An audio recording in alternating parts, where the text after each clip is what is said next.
दोस्तों, मुकेश सहनी तेजस्वी यादव पर दबाव बनाने चले थे, लेकिन अब उनका खुद का प्लान ही उन पर उलटफेर करता हुआ दिखाई दे रहा है। सीधे तौर पर पता चल रहा है कि बीजेपी में वो जाने की कोशिश कर रहे थे, लेकिन अब उनके प्लान को फेल कर दिया है मांझी ने। बताएंगे आपको क्या हुआ है चंद्रकांत जी। मुकेश सहनी जो कि तेजस्वी यादव को धोखा देने की कोशिश कर रहे थे, अब उनके साथ क्या हुआ? देखिए, मुकेश सहनी को ऐसा लग रहा था कि तेजस्वी यादव पर दबाव बनाएंगे, 60 सीटें मांगेंगे और डिप्टी सीएम की कुर्सी मांगेंगे।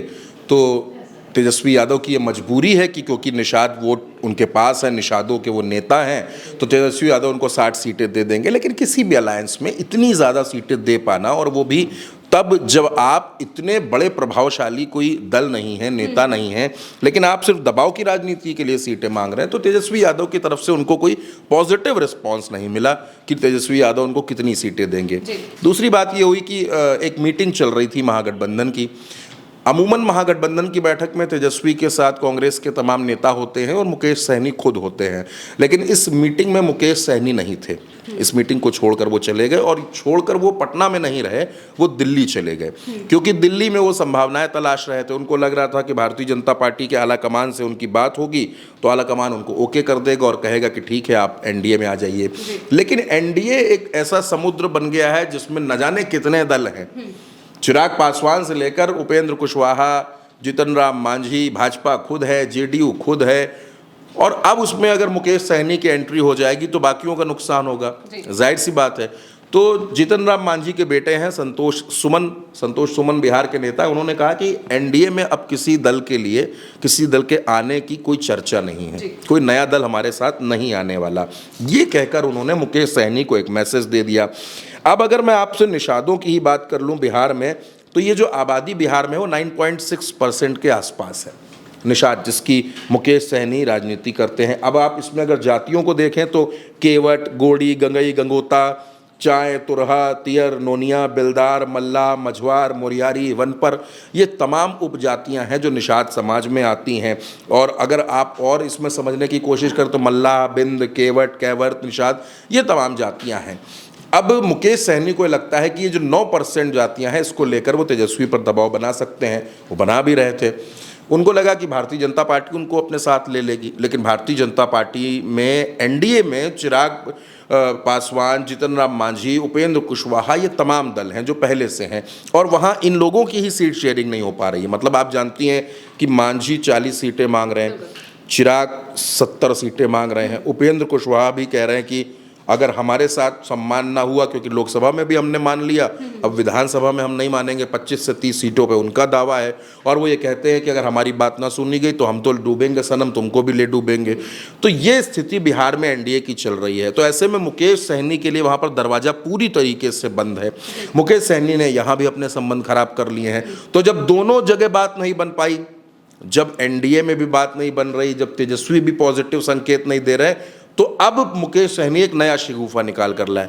उन्होंने प्रशांत किशोर की तारीफ करना शुरू कर दिया, और अब वो ये कह रहा है कि प्रशांत किशोर बेहद ईमानदार व्यक्ति हैं, वो बहुत मेहनत कर रहे हैं, और वो उनके अंदर बिहार को बदलने की क्षमता उनके अंदर है, वो मेहनत करेंगे तो ज़रूर एक दिन लक्ष्य पाएंगे। ये तमाम बातें भी मुकेश सहनी कह रहे हैं। दरअसल मुकेश सहनी आज ऐसी स्थिति में आ गए हैं कि बिहार में जो दोनों गठबंधन है, चाहे वो एनडीए का गठबंधन हो या वो महागठबंधन हो, वहाँ उनको तवज्जो नहीं मिल पा रही है। और ये तवज्जो सिर्फ इसलिए नहीं मिल पा रही है क्योंकि वो ज़रूरत से ज़्यादा मांगने लगे थे। राजनीति में आपको आपकी क्षमता के हिसाब से या उससे थोड़ी कम बात करनी चाहिए। आपकी अगर क्षमता 25 सीटों पर चुनाव लड़ने की है तो आप 20 से 22 सीटों की बात करें। ये सियासी जानकार ऐसा बताते हैं कि ऐसा होना चाहिए। लेकिन मुकेश सहनी 60 सीटें मांग रहे हैं। अब कांग्रेस वहाँ 50 सीटें पर मांग रही है, कांग्रेस जो है वो 50 सीटें मांग रही है, सहनी वहाँ 60 सीटें मांग रहे हैं। तो ये हो नहीं सकता।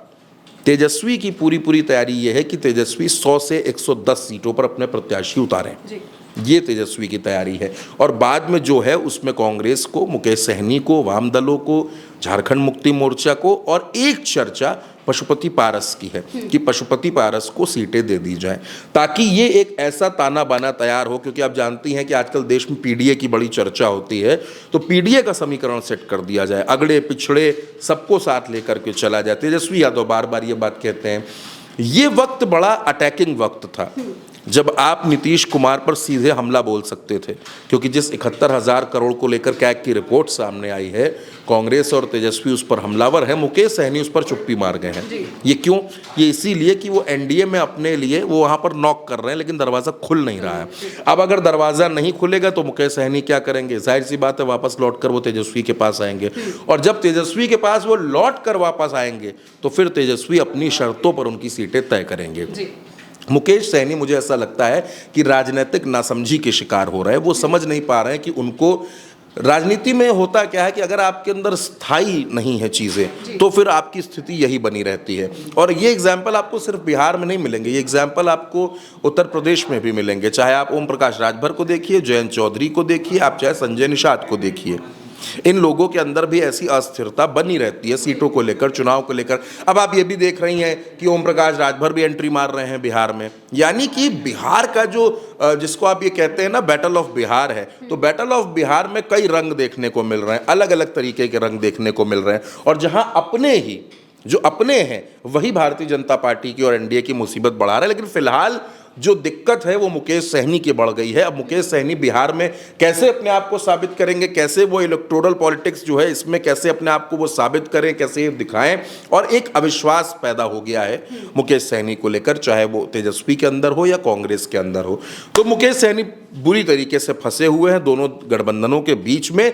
अब मुकेश सहनी किस गठबंधन में रहकर चुनाव लड़ेंगे, अभी इस पर सस्पेंस है। बिल्कुल, और मुकेश सहनी अपनी ही वजह से इतनी सारी दिक्कतों में फंस चुके हैं। अब ये देखना होगा कि जब 2 ही महीने बचे हैं मुश्किल से बिहार चुनाव में, तो मुकेश सहनी आखिरकार किस दल में जाते हैं। क्या उन्हें कोई भी दल नहीं अपनाता है, या फिर किसी तरह वो किसी दल की बात में मान जाएंगे, आ जाएंगे। बीजेपी की तरफ से तो कोई इशारा नहीं लगता है, वहीं तेजस्वी यादव शायद अपनी शर्तों पर उन्हें अपने दिल में शामिल कर लेंगे। अब देखना होगा बिहार की राजनीति में और क्या कुछ होता है। फिलहाल के लिए मेरे साथ इतना ही। आप देखते रहिए उल्टा चश्मा यूसी।